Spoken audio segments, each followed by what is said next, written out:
Hi you guys, my name is Delancey. Welcome to my channel. Today I'm going to be talking about the books I read for the month of May. So in May, I participated in the Asian Readathon. This was its inaugural year, created by Read with Cindy and a slew of other co-hosts. I had so much fun participating in it, and I will link down below Read with Cindy's introduction video to give you an idea of what the Readathon was about, all of the different challenges, so on and so forth. It is, of course, the end of May, so you'll have to participate next year, but I would recommend it to anyone, especially if you want to get some more exposure to Asian authors and just Asian stories. Would highly recommend it. I loved it. So anyways, getting right into it, I read 4 books for the month of May, which is pretty good for me. I was in the middle of final season and I spent Memorial Weekend celebrating my boyfriend's birthday, which was a ton of fun, but it was definitely a busy month. So I'm really proud of myself for all of the books that I managed to get in. Let's just get right into it. The first book I'm going to talk about is 1,000 Beginnings and Endings. This is the group book for the Asian Readathon, and it's an anthology. It is 15 retellings of Asian myths and legends. So I don't usually read collections of short stories. I think the last time I read an anthology, it was in AP English for high school. I really enjoyed this. It was really nice to revisit this long lost format in my repertoire, and some stories I loved, others were forgettable. It's always going to be a mixed bag, I feel like. I really liked how the book was structured though. So for example, you would have, the short story, and then at the end of each short story, you would have the author's note where they would talk about their process as well as which myth or legend inspired their retelling. And I thought that was really cool. I really appreciated that, and it gave me a little bit of context as to what I was reading. I would just say I wish that author's note was at the beginning, before the retelling, because I just feel like I would appreciate it a little bit more if I knew what it was in reference to, but that's just me. Otherwise, I really enjoyed it. I thought it was a really cool collection. If you did participate in the Asian Readathon and you did read the group book, definitely comment down below and let me know which of the short stories was your favorite. Mine were Spear Carrier, Still Star-Crossed, Bullet Butterfly, and Eyes Like Candlelight. So those are my top 4, but yeah, let me know in the comments down below. I would love to hear what other people thought of the group book.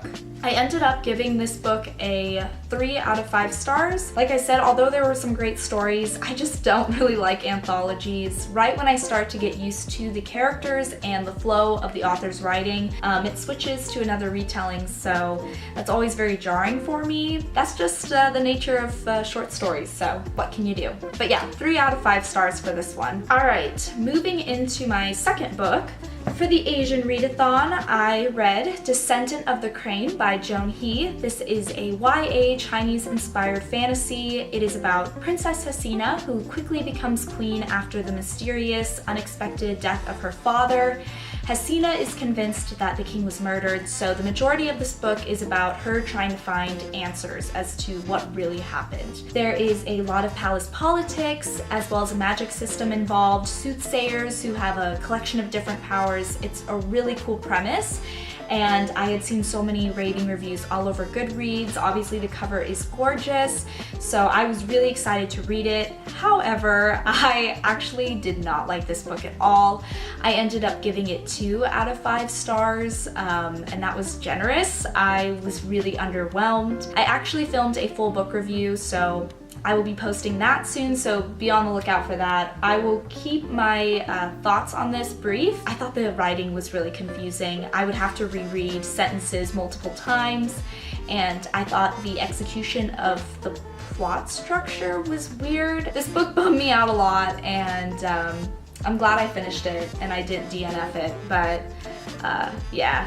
Not one of my better reads. Probably my least favorite read of 2019, like no joke. Moving on to my third book, I then read A Silent Voice. This is the first manga I have ever read, and I read it in one sitting. I really enjoyed it. It was a really pleasant experience.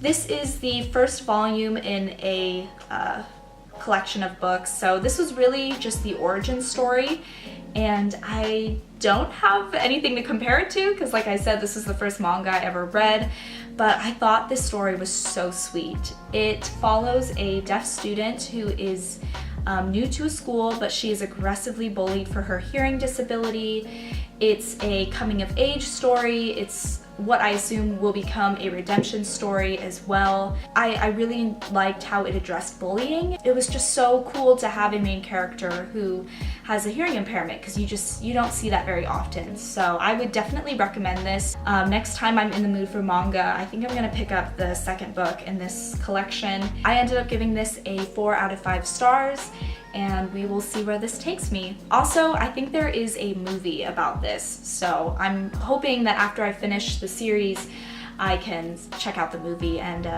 see how they compare. And the final book I read for the month of May was Crazy Rich Asians by Kevin Kwan. So this was actually a reread for me. This is one of my favorite books of all time. I love the trilogy, and I actually first picked this book up long before I knew it was going to be made into a movie, and yeah, I love this book. I'm sure you already know the plot if you haven't seen the film already or just been drowning in all of the media buzz around this book, but the first book centers mainly on Rachel Chu and her summer abroad in Singapore with Nick Young, her boyfriend. To her surprise, Nick comes from a crazy rich family, and the majority of the book is about Rachel learning to navigate this wild lifestyle, as well as trying to get the approval of Nick's mom. Lots of family drama, very fluffy. It's a great contemporary for the beach. And what I really enjoyed about this book was that Kevin Kwan does a really great job of including lots of footnotes throughout the book, which I do not find annoying at all or break up like my flow of reading. These footnotes talk about Chinese history, Chinese culture, the different nuances in the Chinese dialects, just really interesting stuff, especially as someone who is clearly not Asian. I learned a lot from this series, and I just found that to be a really unique quality about these books.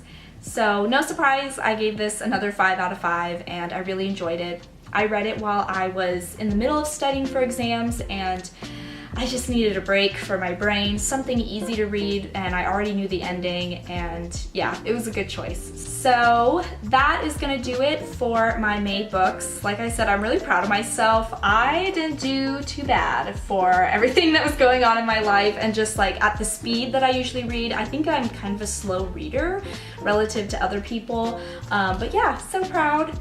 And I'm excited for June. I am out of school, so I have a little bit more time. Hopefully get a few more books in. I also just discovered the world of audiobooks and checking out audiobooks from my library, so that'll be a game changer, so just stay tuned for that. Like I said earlier, if you participated in the Asian Readathon, I would love to know what books you read, as well as your favorite stories from the group book. And yeah, I will see you guys in the next one, and I hope you have a great day.